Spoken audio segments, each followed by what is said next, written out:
Willie, what kind of shirt you have on? What is that? It's cotton. It's cotton? Are you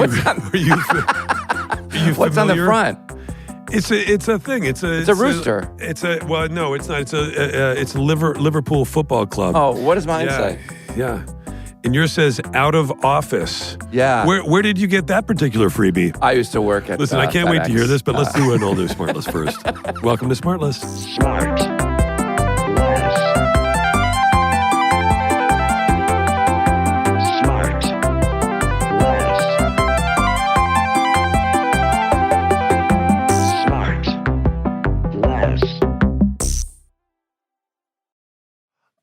Sweet Willie is over on the pond, across the pond. Is that what Across the pond? I'm in Liverpool. Wait, why are you there? My home away from home.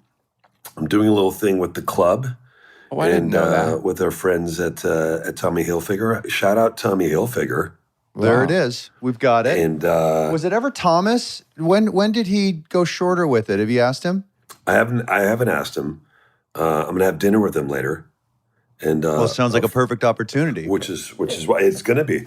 And so Shawnee, you're back in Los Angeles. Oh God! Yeah, after an incredible, successful run. What a run! What a run! He's got himself an Olivier Award already from this thing. We will see what our friends over at the Tony This Academy. guy's talent knows no bounds. No, Jay. The Olivier is from Goodnight Oscar. Oh, the Olivier was for Good Night Oscar. Is still receiving Did you win awards. an Olivier? Yeah, he sure did.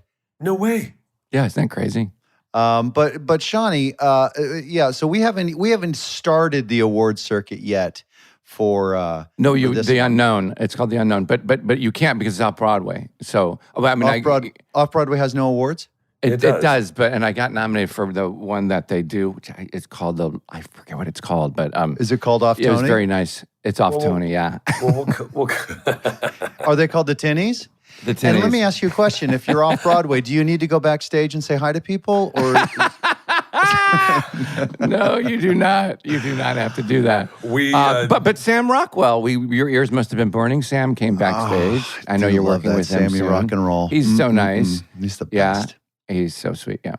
I just got back 2 nights ago. It was great. And by the way, you know the adrenaline dump, right? Don't you guys feel that after you do a movie or a TV show or a play or anything like that?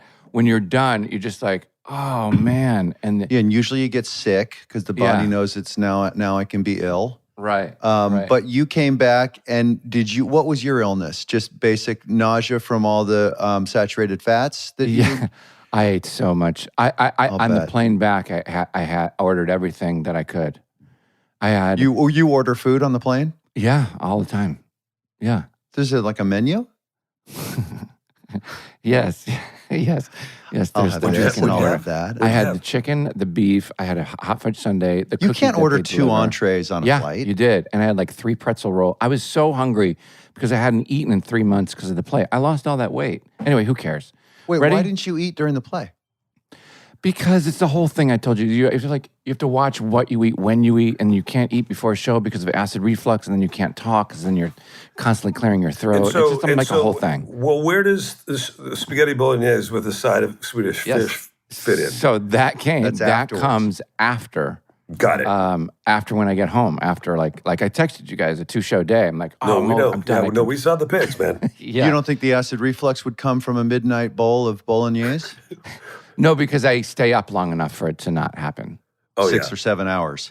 No, Stay up. It's not like you're going for a walk. When you say stay up, you're just sitting on the couch and just letting it sit. This is correct. Why don't you sleep in an upright position? That way you can just eat. I do eat sometimes until the last possible moment. I do. You ought to get like a sleepable turlet. You know what I mean? That has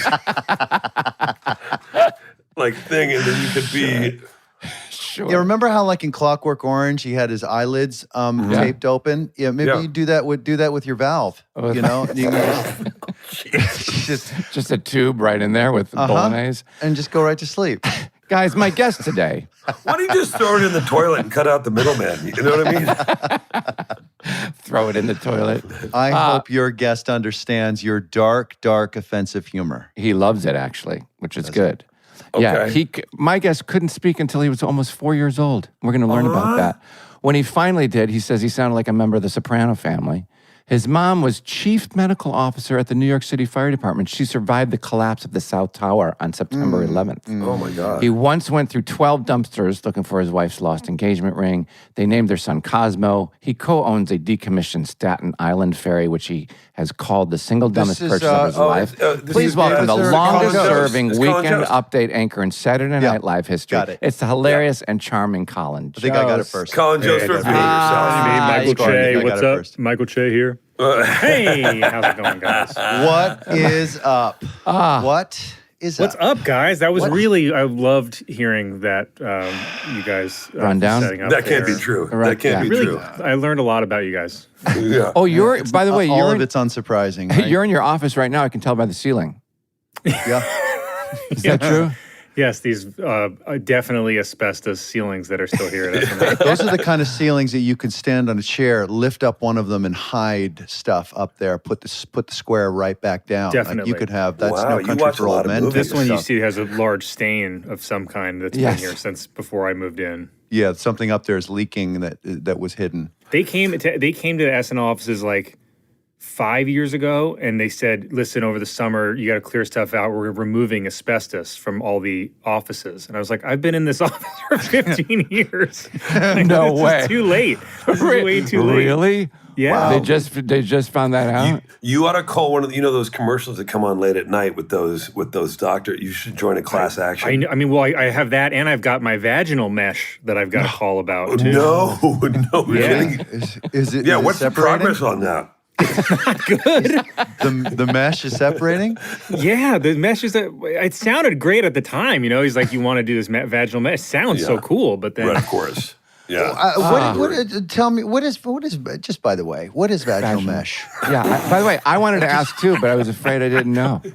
Jason, by the way, just I'm not get more embarrassed to serious. ask. Get more serious on the question. Well, I did want to get back to the asbestos, and I wanted to pitch Colin because I think I've pitched you guys before, and I don't remember your response. But Colin, could you please let me know if you think this? I'm thinking about getting into a mold removal business based on just the company name that I've got nailed down. It's called Adjacent Abatement. And I think if I could just go into that business, I'll do pretty well just based on The name. title and just the vans, joke alone. like The joke alone. the paint on the side of the vans, the bus benches, stuff like that. I'm pretty sure I'll get some nice traffic. oh, when people have extensive mold in their house, they just want to laugh. They just want a funny. They want to know they can laugh. They're looking for a pun.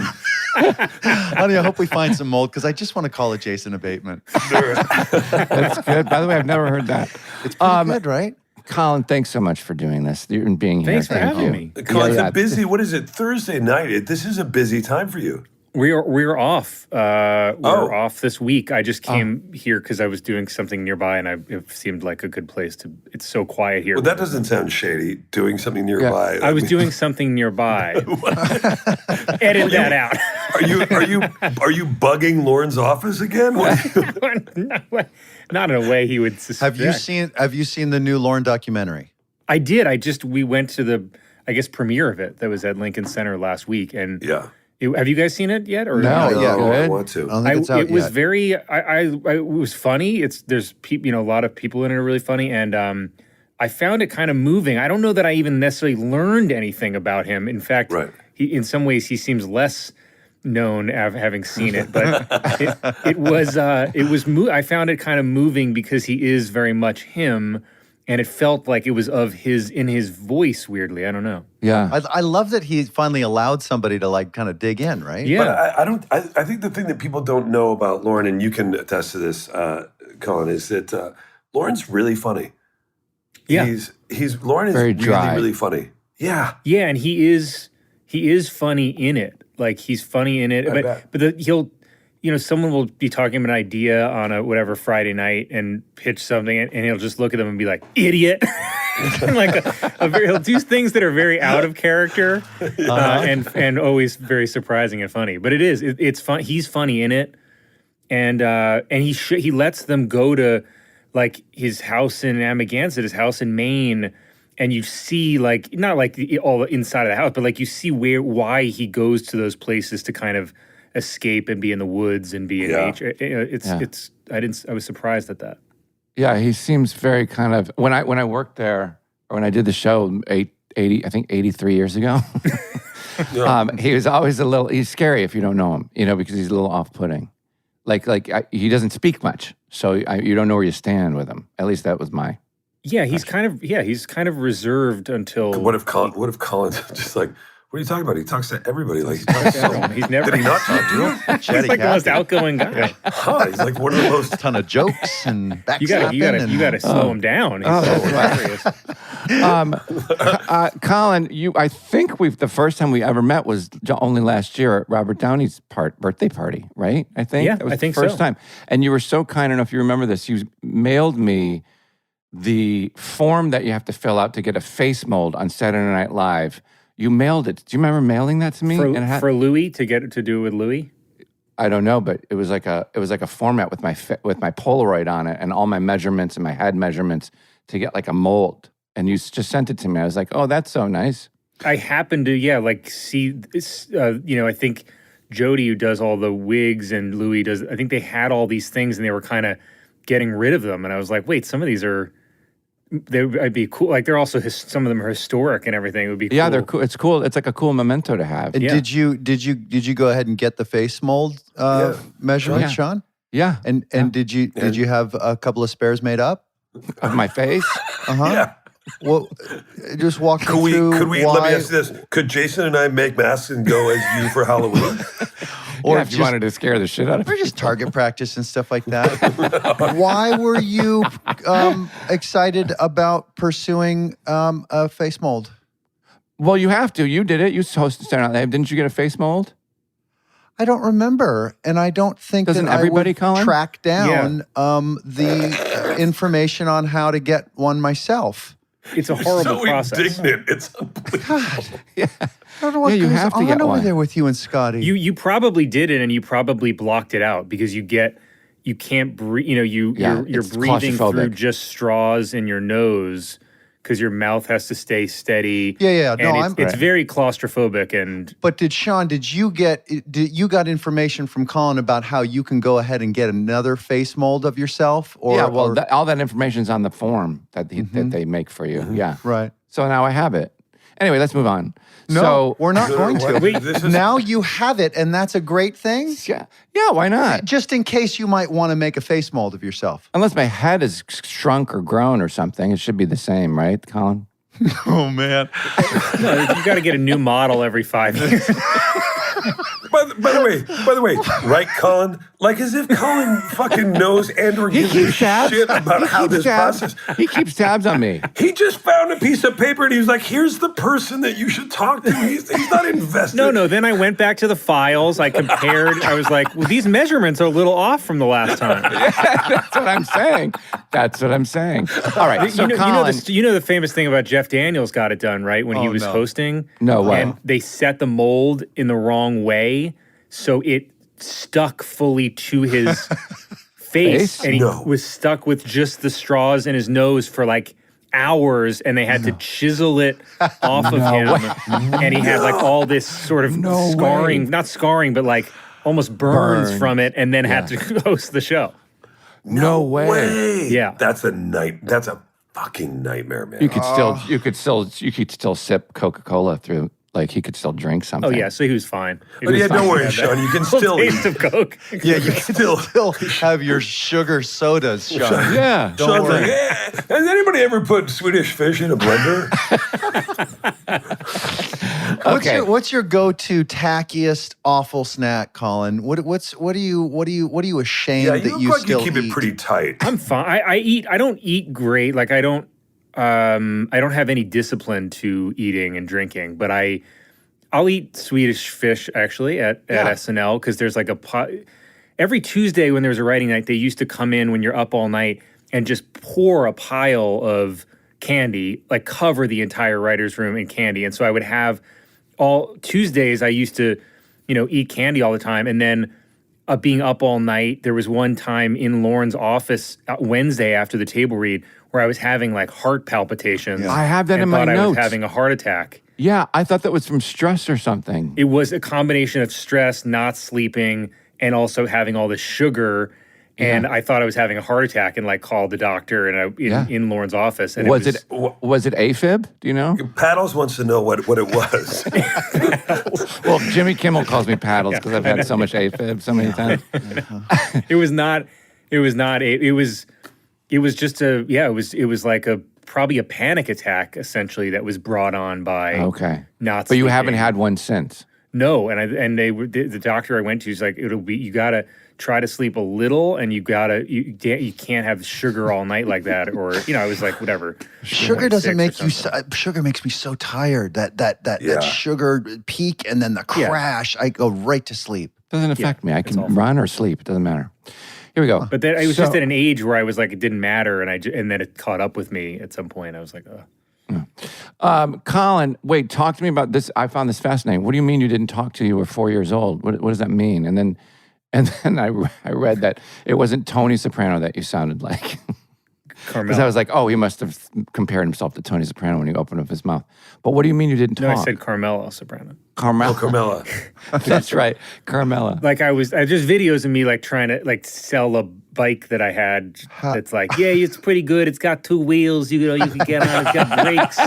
But I'm genuinely talking like that, and I'm 6 or 7. Yeah. When does a kid usually talk? I forget with my kids. It was like 1 or like 18 months, something like that. They start. I think it's typically like 18 months around that, and I think it's almost always before 2. Or usually. Yeah, and girls before guys, I think. Yes, yeah. And there's people are a little later, but I think it was just getting to a little bit of a more extreme place where they didn't know what was going on, my parents. What were your first words? Will. No shit. Wow. Yeah, I'm not just saying that. I mean, no. Of course, I believe. I'm looking at your face, and I know that you're not just saying that. That's incredible. Yeah. And that's it. And then I didn't say anything else for 5 more years. Why bother? Why bother? And then it was Jason. Jason. And then it was Jason. Jason abatement. Jason abatement. Because there had been so much mold in my brain, so I needed. And it was nothing. They didn't pursue any sort of reason. There was no diagnosis. It was just you just weren't ready. My mom said she wasn't worried because it seemed like I was comprehending everything that they were saying. I just wasn't saying anything. A lot of and then I went to like a lot of a speech specialist at Staten Island University Hospital, which maybe sounds like a setup for joke. But I mean, you do your own. Everybody can do their own math on that one. I like the idea you were just nodding along, like you're nodding along and doing a lot of winking. He was winking a lot at people. So we knew he was cool. We knew he was cool. Oh, doctor, no, he's following. He was winking and doing the hands where he makes the curved hourglass of a woman's figure, but I think he's fine. And then walking, there was no pausing in the walking. The walking was on time. I was walking so much. I was walking was on time. I couldn't stop walking. Okay. All night, all through the night. It was basically they based that horror movie this year, Weapons, on me because I would just walk out through the woods. Right. The arms out like you're flying. Do you know? I remember when my middle son Abel was, he wasn't walking. He was like 13 months. He was a little bit later, and his older brother had walked before a year. Mm-hmm. So I know. So we were nervous. Uh-huh. Well, not really, but we were. And I remember Amy being like, when she's like, he's not walking, and I go, she goes, he's never gonna. I go, look out on the street. Do you see people dragging themselves by their hands, pulling themselves along the sidewalk? He's gonna get it. Okay, he's gonna pick it up. Yeah. And then you ask people like, "What are you doing?" Like, I never picked up walking. It just wasn't for me. I never picked it up. I never wasn't for. In New York, there might be like 20 to 40 of those people. Well, that was just not for them. Yeah, it's just not for them. We'll be right back. And now back to the show. All right, so I want to talk about something you're probably so sick of talking about, but I don't know anything about it, which is the Staten Island ferry you bought with Pete Davidson. Because I've seen you tell jokes about it on the show, on Saturday Night Live, and I always laugh because I kind of know the gist of it, but why and what was the plan and what's the goal and all of that? Because you paid... Like you still have to pay like don't you? These are you still these paying are like for exact questions a financial advisor asks me. Like, what is the plan and what is the? Is it just fun? But was it because these guys don't? Jason and Will don't know. But when I was doing my research about your reading, is the journey you took an hour and a half every single day to go to school from Staten Island to Manhattan, and you took the Staten Island ferry? I took this. I actually this one. Oh, you did? Usually it was this one, which is, again, I explained to my friends, and they're like, yeah, but you also took the subway. You didn't want to buy one of those. Right. Or a bus. But it was, right. It's named after JFK. It was commissioned for John F. Kennedy after he died. And it was usually the 7 a.m. ferry that I took. Because I went up to this high school called Regis High School that's up on the Upper East Side, and it's free if you get in. It's a really great school. And so most people that go don't live in Manhattan. Most people come from Brooklyn, Queens, Staten Island, Jersey, even upstate. And it was about an hour and a half every day? Yeah, I took the bus. There and back? Come on. Each way, yeah. Bus, ferry, God. Subway. How old were you? 86th. 14. I did it 14 to 18. Oh my it's just high school. They don't have it. But it was now it seems like a lot, but now everything seems like less of a trip. It's like and I was never, and once you're there, you're like in Manhattan with your friends. So it was it was very fun. You'd use the time for homework and whatnot? Like you wouldn't really feel Yeah, I never did. I rarely did homework at home because it was such a, trip. Jason went to school on an actual bus. The school was on a bus. Which is true. On a bus. Which is true. Yeah. On a bus. Is that That's true? Yeah, that's true. That is For true. a while. How does that work? Not well. A lot of massaging. That's also true. There's some It's massage. also true. Ask him. Please, Colin, follow up. What is the nature? How does massaging get involved? No bus I'm ever on is like, and should we do massages? Yeah. This is one of my favorite areas. Yeah. This is second only to Ernest Borgnine jerking off all over his house. Keep going, Jason, go. This was an experimental school, Colin. A friend of my father's started one of these things in his home out in Calabasas, and it was called Heartlight, one word. Light, like L-I-G-H-T, light? That's right. And there were because Calabasas is, as you know, you're familiar with the city here. It's a great deal of traffic, about another hour and a half, just like yours, from Calabasas into the city. And so there were city days and country days. The city days, we'd go in and see the museums. Oh, my God. And so they thought a good way to take advantage of that traffic time is to run classes in the back of this bus, because they're an incredibly progressive group. And so we did that. There'd be some motion sickness. And then on the country days, that's when we'd get into all the fun electives like massage. It's true. Teepee building. It wasn't an accredited school. Yeah. Colin, I don't want to paint fucking dying. inaccurate picture here. But I've never seen Will laugh harder. God, It's funny. The most fun. I love Jakey Bates so much. I and love I him paid so. for it. Out of my own pocket, I was forced to pay for the school. And not like regular bus fare, like school fare. No. Did you I have did to do pay some bus to riding. the massages extra, and did you tip to like the? Did they pay you? It depends if I'm giving or receiving on that. On Tuesdays and Thursdays was the massaging. God, So, Colin, favorite. What a great! It sounds like such a great idea and concept. Like, well, might as well use the journey for the school. Sure. Yeah. By the way, that part makes kind of sense in that way, right? Like that. Yeah, it's a You long have way. to applaud them for the idea. Yeah. But, And then you're wasn't- sitting so long on the bus, you got to provide massages. It starts getting away from it pretty quick. the donut they had to give each kid to sit on. There's so much class time on the bus. Not great. Anyway, Colin. Well, so anyway, we bought. So I texted Pete, which is the wrong person to text with when you have an idea like this. And I was like, should we buy this? Right, because he's going to say yes. The city was auctioning it, and he was immediately like, fuck yeah, we got to do this. So, and I texted my dad, he was a teacher on Staten Island, and he literally was like, did you do your homework? Which is such a teacher thing to say. And I was like, Dad, I'm just sort of texting you as a formality. I already bought the boat. And then I texted Scarlett, like, guess what? We own a ferry now. And she was like, we. Well, did it stay in operation? It was in operation until there was a new boat that came in. And the new boat cost like $300 million to build. So I was like, I'm getting an old one for only $280,000.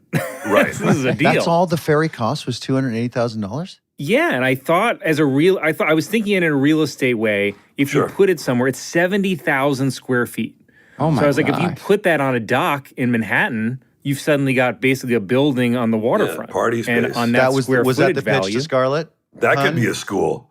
that could be like That'd three be a great schools. school. That'd be you got kindergarten and elementary school and a high school. I mean, Did you ever explore that opportunity? Like that you could actually park it there on the East River and kind of have yourself a house right there. Yes, on we the are. water. We are in the process of doing that, and it's just Wait, really? a long process because all the waterfront stuff is just there's environmental, so we're in that process, and I think we're actually getting close to that process, having a dedicated spot. No, well, And- Wow.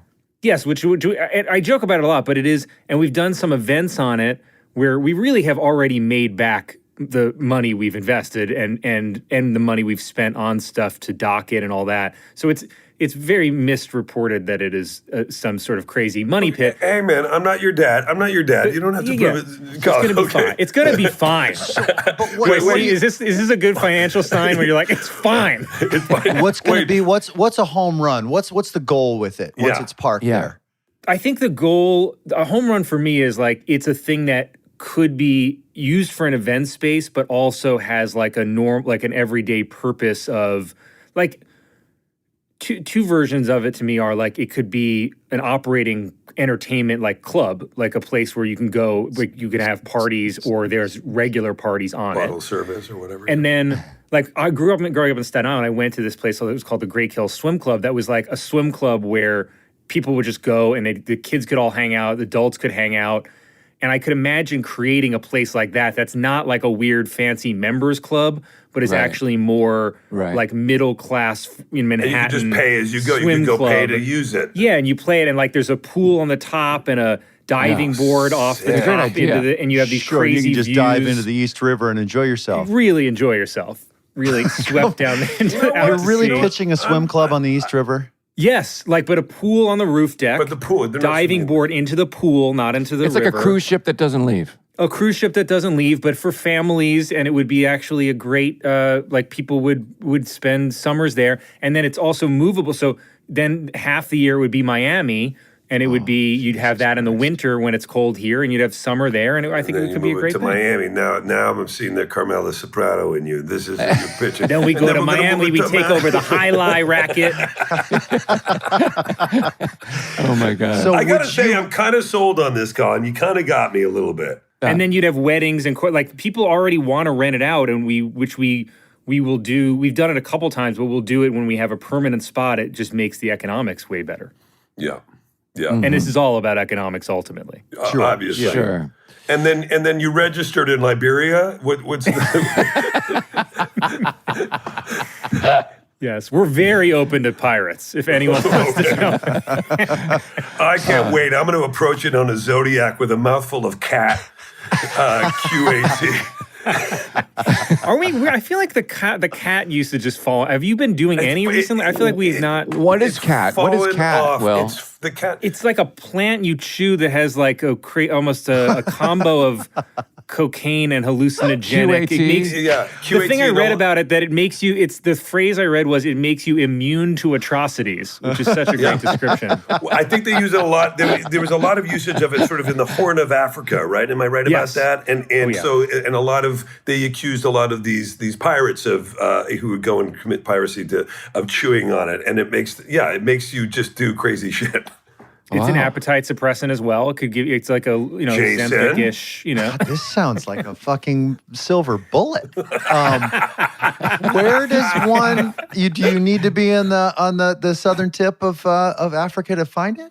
No, up in up near sort of Somalia, Ethiopia, up in there. Good. So Eritrea. it's closer.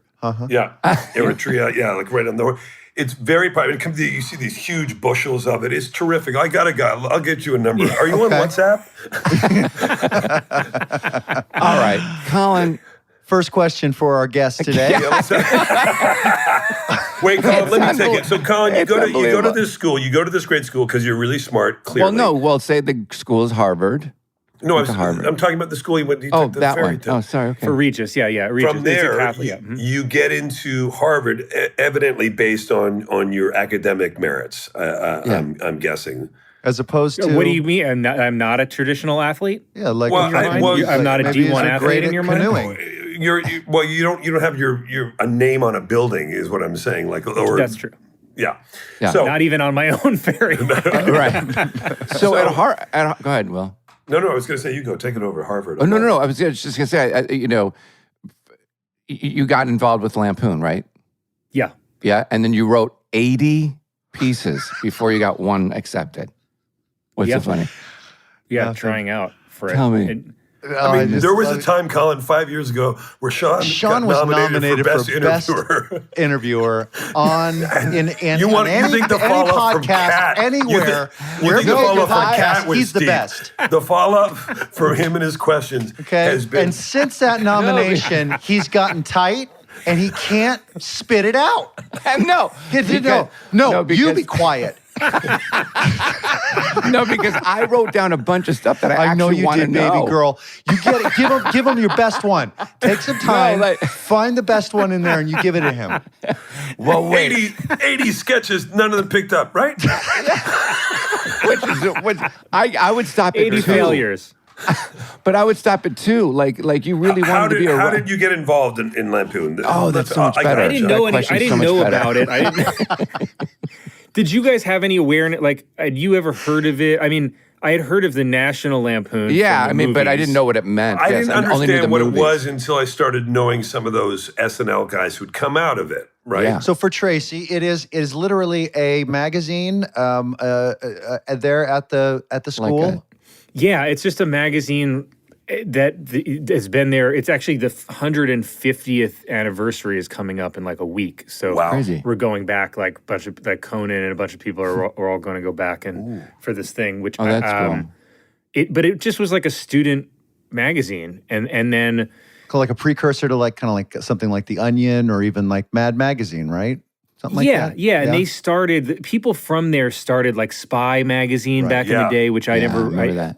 But that was and they did like Lampoon magazines and yearbooks and stuff, and then Spy Magazine was, I remember it in New York in the 90s. Spy Magazine was phenomenal. Yeah, I loved it. Yeah. It was so good. Yeah, it was- and there were so many people, you mentioned Conan, so many incredible comedy minds, sort of big sort of icons of comedy, you included, have come out of the Lampoon. a lot of it was like back in the day, it was a lot of writers, like literary writers, like John Updike and George Plimpton and George Santayana and all these like people, and also business people, like William Randolph Hearst was a member. Oh, wow. There's a business way. board, so he helped fund the building that's there, like this Lampoon Castle, and he and Isabella Stewart Gardner, who had the museum in Boston. She collected a lot of stuff that went to that museum on the same trip with him, and a lot of the stuff he got went to the Lampoon, which That is is pretty And cool. it's a bit of a feeder for SNL too, isn't it? Yeah. So like around the 70s, 80s, a lot of it was this guy Jim Downey, who I'm sure you guys have met through these, but he great went Jim to Downey. SNL he was a writer the first year at SNL of SNL, and then after that, people kind of saw that you could write in comedy instead of necessarily only writing novels, and then people started getting into it there. But I didn't have any awareness of it when I went. Like I went to school for economics, weirdly, and I didn't have any idea that there was like a humor magazine or anything like that. And I'd always done comedy things, but you didn't know it was really a job. You just did it with your friends. It wasn't a destination for you to get into comedy necessarily. It just didn't. Yeah, I didn't know you could really. Like it didn't seem like a real thing, and so that was the first place where I went, and people just were really funny, and I wanted to hang out there. And then I started learning that people would graduate and go apply and work at different shows. And so did you just apply for SNL? How did that happen? Yeah, you just cold submitted. That's a packet. I actually submitted a packet. Yeah. And then it was just the wrong time of year. I submitted it, and so no one read it. No agent, no nothing. You just did it yourself. No. You mailed it in yourself. No agent, nothing. And I submitted, and no one looked at it because it was the wrong time of year. And then the next time, it was like the next summer. And then I ran into someone who had been in the Lampoon, who was like, I heard you have to submit in the summer in like June or July, or whatever the deadline was. And so I put together another packet and submitted it then. And I was just lucky there was a ton of turnover. I wrote like 6 sketches, and there was a bunch of writers that left. And then I got, like, Tina was one of the head writers, Harper Steele. And they liked something that was in there and brought me in to interview. And then I interviewed with Lorne, which was insane. And then just was very lucky that there was an extra spot. And I was probably the last person hired. And I got hired with Samberg and Sudeikis and Bill Hader and Kristen Wiig. And then the Lonely Island guys, Yorma and Akiva, and a guy, Brian Tucker, who came from... Tucker and Sudeikis was just hired as a writer first for that first season. Yeah. That was, he just started. He had just got hired into the cast when I started. So that was the 8 of us that amazing. all started. And how old were you when you started? 22. And so you go into school to study economics. Was there ever a thought that there would be a career in economics, or was it just I gotta declare a major and let's have it be this? I think it was I thought I could maybe work. I mean, I interned at like Merrill Lynch when I was in high school, and I just thought that was in Staten Island. Like there were certain, all my family was firefighters. Like my whole mom, like my mom was in the fire department. My grandpa, my great grandpa. So that was like a clear path I knew. And then from Staten Island, like people would go take the ferry to Wall Street. There were people that worked in finance, and then obviously there was I knew about being a doctor or being a lawyer. Like those were the kind of jobs that I understood. And so I sort of thought I would do something in that range. Like I would do work in finance, or I would try to be a doctor someday, or try to be a lawyer or something. And then so then you start to get the kind of this bee in your bonnet for comedy. Did you talk to me about the calculation you were making you're sitting at Harvard, where you really, whatever field you decide to study and get your diploma in, get your degree in, you've got a pretty good sort of base salary to assume there. And so like picking what you're going to get your degree in is kind of, you're declaring what your life is going to be, and it's going to be pretty good. And so you're thinking comedy, economics, or I can study this, that. At what point were you kind of like all in? It's going to be, I'm going to go into comedy writing, or did you mitigate that risk by minoring in something else? Like, just walk me through that. My parents definitely were worried. Once I was going down a comedy path. I mean, when I was there, I switched. So I switched from economics to. When I declared I was going to be in economics, but then when you actually had to declare, I studied Russian literature. Like I went, that's lucrative. I was reading a bunch of books and so I was like, and then at some point I had to learn Russian. I had to live in St. Petersburg for a summer, and I was going down that path. But let's pause there for 1 second. Yeah. Why Russian literature? What was super interesting? Are you a Russian asset? Great cover. I'm open to it. Are they asking? I just liked the books. I just liked reading. I read in high school. I read some Nabokov and Tolstoy and Dostoevsky books. And senior year, I liked them, so I wanted to read more.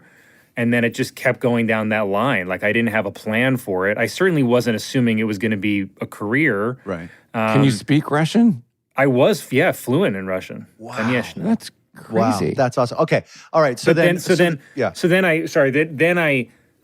I realized, I guess, when I was at the Lampoon, that most of the things I did in my life leading up to that were kind of comedy versions of what I did. Like I ran the school newspaper, but I did the comedy, wrote comedy for it rather than like regular news. I was working at a newspaper, but I mostly wanted to write comedy there. I performed in plays and musicals, but I really only cared about the comedy part of it, not the serious part of it. I did speech and debate, but I only did funny like oratories that I wrote that were kind of versions of comedy, or performed funny things and didn't do any, So I started realizing that was probably where my interest was, even if I was doing it in these other ways, and that there's not really a funny version of finance. Right. Well, Again, but along with there's abatements, it's not. Yeah. Unless you buy a Staten Island ferry. But Yes, then it is. I did there's get certainly some more predictable financial security Yes. in the lane of economics as opposed to the world of comedy. You're talking about it. You're talking about it like making the bet on it and going all in. Yeah. Yeah, I did. I just did. I didn't have another plan, and I honestly don't know that I could have imagined then going to law school or after that. I think I just decided that whatever version of it was going to end up being, I was going to enjoy being around people that were funny and doing things that I tried things that were funny, and Regardless the of its- lifestyle of its- didn't yeah. necessarily matter. It's so great. Right. I mean, I'm sorry. A reason I keep hammering you on this because I've got a daughter that's in her first year of college, and even my youngest, the 14-year-old, she's they're both sort of like as kids do, wondering about am I doing the things that I should be doing to set myself up for the best possible life? Am I making the right decisions? And I keep saying, well, as long as you're pointed at something, a lot of opportunity comes your way. And so you're going to see some forks in the road that might not necessarily be, the lane you're on right now. And that's good. That's okay. But you're not going to find those forks unless you're driven in some direction on something. It doesn't matter what that is. And so I guess you're sort of a great example of that, that you're driving towards economics and you found comedy. Yeah, and for her too. Like, I mean, I think the peer element of it is so important to me. You find people that are serious about something, even if it's comedy, and are really driven or are really, and then you learn from them. You're competitive in a healthy way with them. You're hearing about opportunities from them eventually. Like when you're trying to do things, or I think that's so important too. And so that you're not doing it in a vacuum. Right. We'll be right back. All right, back to the show. So you go to SNL that year that you mentioned with all those dudes. How long was it before you got the update chair? Yeah, did you go with the intention of wanting to do update, or did you go, or did it just happen? Oh, no. Or like No. I wouldn't have conceived of that. I think Colin, I called you in here because I think you're ready. What? Was it kind of like that? He did call me. Yes, he called. I didn't even know why he was calling me in. Yeah. And he's like, "So you think you could do update?" Like asking me. Yeah. And I was Wow. like, Meanwhile, you had only been a writer on the show for a year or two or three? No, I'd been there for a long. So I'd been there for a long time. I was probably there 8 years or something, 7 or 8 years. That's what I was getting at. Yeah. And because Not on camera. So I got SNL. I would have been happy to have any job in comedy, right? Like I applied everywhere that had a job. I wrote a Arrested Development spec script when I was going out. I feel like you told me this once. And this No maybe way. I did. Maybe I did tell you that. Yeah. And that sounds familiar. it Oh my God, I want was- to read What that. was Job's story? It doesn't. Sorry. Well, it doesn't matter. Was Job A story or B story? It doesn't matter. Who cares? Who cares? I forget. I'm not sure he Job- was in it. Yeah, Joe. When I've been a real Joe But episode. so then even though you had Wait, done, can I tell you the one thing I remember about it, Yeah. which was which is that it was for George Michael was self-conscious and wanted to lose weight, and so he tried joining what he saw was a recreation society but it was a recreation society, and he got cast as Ben Franklin, and so ended up gaining a bunch of weight. That's really funny. Great bit. So dumb. Oh my God, Mitch Hurwitz would have loved that. That's a great bit. So I applied all these places, and I was very lucky to get hired at SNL, and I felt like then I just wanted to be good at that and figure it out and enjoy it. I loved No on-camera aspirations. not. Yeah. I mean, but I did. I had performing aspirations. I just didn't think of it always as SNL related. Like I did stand up. Right. So while that time I'm doing stand up in New York. So you are? Okay. yeah. While I'm writing, I would go after when there's nights that you could get out, and I would go do stand up like 3 at or the 4 cellar times. or whatever. Did you ever, were there ever any summer, like end of seasons of SNL, and you can be as honest as you want to be, or where you were like, you know what, I'm going to move, I'm going to leave, I want to do something else. Like, did you ever have one of those moments in those 8 years before you got the update chair? Yes. Because there was sort of a little bit of I had a journey as a writer there where I got promoted to like a writing supervisor, and then I got promoted to be head writer. And that was like a real honor that I loved the idea of getting to do that someday. So that was really important to me, and I felt excited about that. I found it to be a really nightmarish job in a lot of ways, because you're suddenly doing the same job you're doing, but you're also having to manage everyone you're working with. Right. And that was a very weird period of time for me, because it also coincided with getting Update. Like it almost exactly coincided. So I suddenly, really? Yeah, it was like maybe a year or half a year that I was a head writer, and then got Update. And but I had as I was there for a little longer, I did like performing. I did like doing stand-up. And honestly, I wanted to do some version of not necessarily acting like in a serious way, but performing in some way, in a comedy way. Yeah. And I thought, I've done this as a writer now. I thought maybe after a few years, if of being head writer, maybe there would just be something else I'd want to do, or create a show as a writer, or do something different. Right. Yeah. And then got this opportunity to do Update. And then it kind of went so badly at first for a while that I then thought I was going to lose both jobs, that I was going to be so bad at Update that I was also not going to be a writer. Well? Why did it go bad? What do you mean? It just was. I think Seth was leaving. He was, very loved doing the job. Mm-hmm. I came in. I started with Cecily Strong. We did like 6 episodes together. That's it. At the end of the year. Yeah. And I think I just wasn't very good at it. It's a hard thing to come in and do. And I think I was like really nervous, and I probably smiled or laughed in a way that made people think I was kind of cocky about it, when I actually felt very much at sea and panicking. People were giving me all kinds of advice that was contradictory, and I didn't know how to do it. And then basically in the summer, I got told, after those 6 episodes, I got told, like, you might get to audition for it. And I was like, which seems like a bad sign to audition for the job you currently have. And then they tried me with different combinations of people also. So like I did an audition with Leslie Jones. I did an audition with Vanessa Bayer. Mm-hmm. I did an audition with Chris Kelly, who's a really funny writer at our show. Yeah. And I did I auditioned with Che, who I knew from stand-up from before he came to SNL as a writer. Mm-hmm. And I loved the idea of getting to do it with him because he's really funny, but I had no idea what they were going to go with. And they also brought in Anthony Jeselnik just to audition on his own, just to go in a totally different direction, bring someone else in. And I'm sure he would have been very funny at it.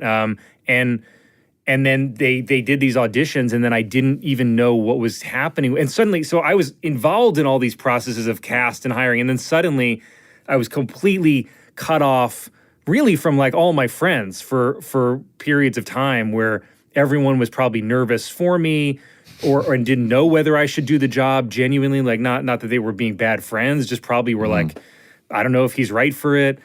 And then they picked me and Che. And then for like the first 2 years at least, we thought we were going to get fired every summer. Like we were put on suspension kind of, or put on extension. And we didn't know whether we were going to get it or not, and and then something sort of just started clicking. Yeah. Really, just we were lucky that he gave us enough time to start figuring it out, and then it started feeling okay, and then it started feeling better and not like a huge existential crisis. It's so fun to watch you guys do it. You guys have such a great dynamic. You're so good at it. One of the funniest things I'd ever seen was, and I couldn't believe I was watching it, and I can't believe it happened, which is Michael told the audience before you showed up to not laugh at one joke you said. And that was the joke. And I'm watching it going, oh my God, this is horrible to watch. Like, what was going through your head? Oh, like, I was like, it's all over. It's all truly. Because it was so perfect. Genius. It was so perfect because I changed a joke between dress and air early on. And so he met, by the way, this is the most proactive Che has ever been about anything. He went and met with the audience before they loaded in, like looked them in the eyes and were like, listen, you're not laughing. I don't care. You do not laugh at anything Colin says. This is while they're still downstairs? This is while I'm waiting. Yeah, they're still waiting downstairs to get loaded in. And he goes down, meets them, tells them this. So I remember watching it. I couldn't believe it. And then, so I changed one joke early on between dress and air. And so at air, it bombs. And in my head, I'm like, oh, I shouldn't have taken that swing. But it's perfect because I could still believe it's, then he goes and he crushes. Great, kills. Does two Which jokes, is so crushes. Great. Then it comes back to me, and I tell the next one, which worked really well at dress, and it bombs. And I'm like, oh my God. Because at first I was like, oh, maybe it's a bad crowd. Then he crushes. So I'm like, oh no. Yeah. Meanwhile, he keeps looking at you like, oh boy. Buddy. Yeah, just not leading. And then the fourth joke bombs, and I'm truly thinking like my career's over. Like it's a turned. I'm never getting it back. It's over. And he had a plant in the audience that he had yell out, "You stink." After so simple, so dumb. So good. John Higgins he just goes, "You stink," like old timey heckling. Not you suck. Really you stink. You bum. You're a bum. And I heard that, and I was like, in full. You can tell if you look at it, in shock. And then Shay's like, dude, I gotta tell you, I told him not to laugh at anything. And I was like, you motherfucker. Yeah, so angry. Good. Such a good. Angry. Is this live? Is this on an episode? Yes, live. What a great. You can YouTube it. You can YouTube it. It is so horrifying. Now you know, and you'll look and and it's. Your face. I was genuinely traumatized for like 2 more shows. Because then the next show back, I didn't know what was coming. Did you immediately start thinking about payback? Are you a prankster? Of course. By the way, did Che run it by Lorne? No, he just did it. He went rogue. He did, and I think basically Lorne talked him into eventually telling me versus never telling me. Right. And which made it much better actually that he did tell me, and otherwise would have been perhaps like, no, it's better to get your reaction on camera and see it dawn on you. I mean, it's amazing. That's amazing. And now what I love, Colin, is you're appearing more and more as Pete Hegseth, which is so brilliant. It's so good. It's so good. It's such a gift. But does any part of you get nervous about doing that at all? Well, on a couple levels. I mean, first of all, I get nervous even in an SNL world because it's suddenly a new thing and a new rhythm. Like even though I've been there for so long, coming out in the cold open is its own weird feeling. Yeah, but and dude, after all these years, it's good at it. You've got to you don't have to admit to this, but you've got to privately just be like so excited to go out there and show off a little bit because you're so goddamn good at what you do, whether you're doing the update or doing Hegseth. I mean, it's just you got to be. I'd love to see more doing your thing. I think it's one of my favorite politician impressions. It's really funny that I can remember in the long. And I'm not just saying that because you're here. It's so good. Yeah, but there is also the added because I mean obviously he's the Secretary of War, and officially right that's official. Awesome that was name. Passed by Cool it's name. the only country in the world where we call that department the Department of War as opposed to Department of I Defense. think it's fun that we've now they're obviously letting school kids just name departments. Is that what's going on? So they're just taking letters. Yeah, war. You can tell the generals are just like, oh, God. Yeah. But is there, to Sean's question, like, is there another layer of trepidation? Has there been, as much as you're comfortable telling us, has there been pushback in a weird way? I'm definitely like a little nervous about, I kind of just think it's such, in the scheme of things, like, probably, I hope, barely on his radar. Like, it really does feel like there should be bigger But there's bigger so much issues, satire on SNL politically, always has been. So, like, how is this going to make any big, huge wave? People are conditioned to look for satire politically. This guy on that could show. end up having a big night. He's got a couple cocktails under his belt, and he might start calling you. There could be some vindictiveness. Guess what? I'll bet he loves it. I bet he loves it. The first time I did it, my brother, I have a younger brother, and my younger brother was like, "It's just so great that America finally gets to see the real you." Well, that's what I was going to ask. Was like, what would you like to do more? I would love to see you do more acting, whether it be on SNL or not. Do you think you'd ever carve out some time to do more of that? Well, you got a movie coming up. I would love it. Yeah, Yes. I did this movie with Nate Bargatze, who I love, called The Breadwinner. Breadwinner, that's coming out May 29th. Yay. Is what I'm told. And I think I have a fun part. Like, Nate's basically forced to be a stay-at-home dad because his wife goes on Shark Tank and gets a lot of traction. And the Shark Tank scene is so funny, and it's so funny. And the sharks basically make Nate agree to be a stay-at-home dad, so his wife on camera. And I'm the only other stay-at-home dad in the neighborhood, and I'm really scared he's taking over my territory. And he's like a really funny dad that comes in, and I loved the script, and he sent it to I never think people really think of me for things, so I was very grateful that they thought of me for it, and it was really fun to do. And I got to say, getting to perform not live is even more liberating because you can just take swings and it's not, I never get a second chance at things. It's so liberating. If you could wiggle your nose and have full success come as a writer or as an actor, let's say in the next 5 or 10 years, like let's say go the route of let's say Will Ferrell, or go the route of like Mike Schur. It's tough, right? Good options. I mean, I would really love to get to perform in something outside, a thing that's my own voice and get to create. I mean, it well. Like it's just, that would be really satisfying. I think that would be really, really fun. In the same project? Yeah, maybe. Or I mean, I don't need to be. I would rather get to perform. Yeah. But I would obviously be involved in some way. I don't think I would not be able to, but I would like to figure out an idea, maybe ideally both, where it's a world that's my own from my own mind too. I would love that. And to think we almost lost you to Bear Stearns or something like that.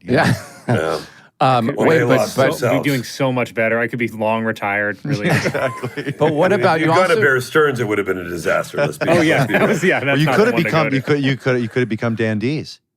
Oh, the great Dan Dees. The great Dan He's Dees. the best. Colin, you also do Pop Culture Jeopardy, which is fantastic. Wait, is that the one that's on Netflix? Yes. Yeah. Okay. That's coming out on Netflix on May 11th. Season 2, right? Yeah, season 2. Yeah, it's really fun. Like I cannot believe the level of knowledge that these teams have about pop culture. It's really scary and I have fun. I have a surprise for these guys, which is a clip. If Bennett can play it or Rob can play it. Oh, yeah. I don't think we've ever run a clip before. We've never done a clip. Let's go to the clip. Oh my God. 3. In the category of So Help Me Pod, the SmartLess podcast is hosted by this trio of funny guys. Anna Marie. Who is Sean Hayes? That is one. Alex. Who is Eric McCormick? Oh, no, Jesus I'm sorry. Christ. Steve. Who is Will Arnett? That is the second. And Ashley. Who's Fred Armisen? That is a person, but no. Justin. Who is Hayes? I'm sorry. This is hurtful. The one we were missing? Jason Bateman. But the other two are going to be very happy to throw it in Jason's face. Got it. It's going to hurt in the renegotiations, but thanks for running the clip. So let's go first reactions. Let's go around the horn. We'll start with you, Jason. I thought that was so great. So you know what? That Jason Abatement's starting to look pretty good, huh? Nice. Mold doesn't sound so bad. No. So this was not Tournament of Champions, I guess. You know, these weren't the world beaters. No, these were the most knowledgeable. Come These on. were like, Wow. this is the. damn I think it. I was the only answer wrong in that whole game, Jesus, that cuts which deep. you never see. No, this will Almost trim The out. point is, breadwinner, celebrity, SNL, like all of it. You have so much going on, and you have kids, and you have Scarlett, and you have like just a whole. I mean, you have a ton of stuff going on. Yeah, It's yeah, unbelievable. you're kicking into high gear right now, and it's fun to watch, man. It's really fun to watch. It's fun. I love And he knows how to watching swing a SNL. golf club on top of it all. I know. We've threatened to play. Let's do it. We got it. Maybe this summer you'll be out This a little summer. bit, and we'll do it. Yeah, Yeah? this summer. We're gonna be on Long Island. JB, Do you guys come on do? out. Do you ever go to do the Tahoe event or anything like that, or are you No, like? I'm not it's- into the fucking rock and roll with the boats on the fairway and fucking what? Well, now he's never going. But What's happening? Unplug the speakers and these let's filthy play people some. in Tahoe. I don't understand how it's just. we've done a couple of them before. We did the Pebble Beach back in the day. No, that's a tournament. That must have been fun, right? We did that, and we've done the Genesis a few times, and Yeah. Oh yeah, because in LA, that's fun. Yes, in LA. But start our own golf tournament, you guys. Yeah, let's do that. You know, What do you say, Colin? yeah, Should just we the three start of a us. golf Yeah, we'll tournament play nines. out on Long Island? You know, I'm in. keep it real. I'm in. We've taken up so much of your time, So Colin Jost. much, My God, we too can much. talk forever to this guy. This is unbelievable. Yeah, Colin, Colin I is can great. stay. I've ton of, like a lot of time. That's So I have no Empty problem. office Don't even there. feel like you got to wrap it up. I gotta go. I'm going to have dinner with Tommy Hilfiger right now. That's a true story. Well, talk to him. Tommy Hilfiger did an event on our Staten Island ferry. Oh, got to hang out with him I'm going to there. talk to him right now. What I'm going to say is we drag it out to Sag Harbor for the summer. Yes, Oh. please. Yeah. Right? Let's start talking mean, about that. That's what every neighbor wants to look up and see an Yeah, of orange, a course. large orange vessel. All those billionaires, they're not going to be mad at that. No, they love It's it. fun. It's kitschy. Colin, thank you for being here. Your pleasure. Thank you as for bringing me usual. in, Sean. Yeah, Sean, I'm appreciate it. sorry Huge that we were fan. abusive towards you and your question asking Oh, talents. please. Were you able to ask our guests the things you Yeah, wanted did to you ask? There were guys some Yeah. other things. There's many other things, but that's okay. We'll get it next time. I'm sorry, Sean. That's all right. Will I brings can't- out the worst in me. Why is it? Sorry, It's Will's fault. Okay. Well, get back to work, Colin. I know you have a lot of work there with it, especially cleaning up that asbestos above your head. yeah. Because I can still see it. That's amazing. I'll let you know what I find. I'll let you know what I find. Thank you, my friend. Thank you guys pal. very much. And I would Yeah. love to play this summer if you guys want to play anytime. I'm going to hit you up. We're going to finally do it. Yes, please. Okay. We're going to finally do it. Bye, guys. Bye, buddy. Bye, See you, Colin bud. Jost. Good to see you. I'm waving like that's going to register. Interesting. Audio. Audio wave, audio wave, audio wave. Thanks, dude. Sean, what a great guest. What a lovely man and a funny, I really talented guy. really like Colin. He's such a funny guy. I Well, really he's, he's I know. every No time pretension. I'm with him, he's just like easy. Well, but He's isn't it just the amazing? greatest. He's the longest. I don't know if you heard in the intro. The longest. What am I saying? Of Weekend Update. The guy who's been there the longest of anybody. Longest tenured. Am I yeah, using a that word host right? or something. Did you not sleep last night? What happened? I'm still catching up. Is your CPAP hose clogged? Just purge your hose. Isn't that wild though to know like he just It makes submitted sense. He's to so SNL. good. He's so and good. He got And the Che, job. too. And Michael, whom I don't Yeah, know. Michael but that Che guy's is hilarious. Hilarious. Those guys are Yeah. so funny. Yeah. I Wait, love when what they- was the joke somebody reminded me of that they did this last weekend? They played like a clip of Trump saying, look, we're holding all the cards. And then they come back to Colin. He's like, they're literally holding a straight. Yes, I saw that. Yeah, yeah. I thought That's I a thought good it was funny. joke. It was a pun. It was a pun. It's a pun, but Guys, there's Yep, sorry. there's a lot of purchases we've all made in our life, and yeah, what and started some out are as this good buys and some are bad buys. Is that what it is? Bye. Okay, so That's what but it you're was. going to back No, into you it. finish it. Well, why don't you give it a little bit of a head, like talk about the ferry, and Yeah, the then in Staten the Island middle ferry. talk about Wasn't that- sometimes there's good. Yeah. I mean, yeah, the Staten. What an interesting thing to learn about that. What drew him to buy that Staten Island Fair when he so was you've a kid. already spent it right there. You can't say buy until the end. So Okay, so still purchase. rolling. Okay, it was an interesting thing that he purchased that Staten Island Ferry with Pete Davidson because because he took it when he was a kid to go to school. Yeah. So we've all kind of made interesting purchases. Some are good, some are bad, but that started out as a seemingly bad purchase, but in the end, it was a good. I know what he's going to Bye. I like this goodbye. That's I like really this long. goodbye. I got to take a leak so fucking bad. Hang on. Okay. Okay, Goodbye. love you. Think of me when Love you you. hold it. Oh. Smart. Less. Smart. Less.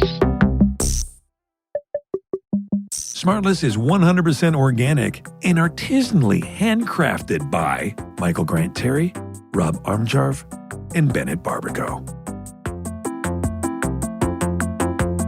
Smart. Less.